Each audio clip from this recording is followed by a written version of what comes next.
Have smartphone videos destroyed the concept of the norm of professional horizontal video shooting?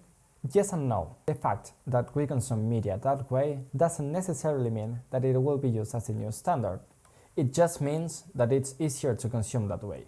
The same way it's easier to order food, but I'm sure your best meals were homemade. Oh God, I have my thoughts on this because as humans, we see horizontally, like not this way, but in terms of user friendliness, it does make sense to have that because having a wide phone, it's like now you have extra effort with two hands. But I don't think it has, as much as I kind of feel like it has, I don't think it actually has. I don't think it's ruined the norm of professional horizontal shooting. If anything, it's, for me, at least when I'm filming, I've become more cognizant of when I'm filming. When I'm filming horizontally like this, I'm also cognizant of like, is there enough padding to make a horizontal video so I can do both the format that I like, wide, and then but also formatted that's contextual to the social platform that I'm going to post it to.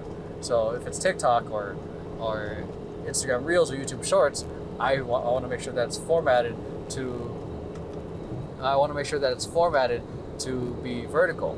So if anything, it's made us have to do a little bit more work to do our messaging, because the reason of having vertical is that it just takes up more real estate, because like the phone right now is the television, and if you're posting a horizontal video on Instagram, that means there's space for competitors or for the attention to be taken away. But if it's full vertical, it's just all the space. That's kind of why it makes sense. But I don't think it has.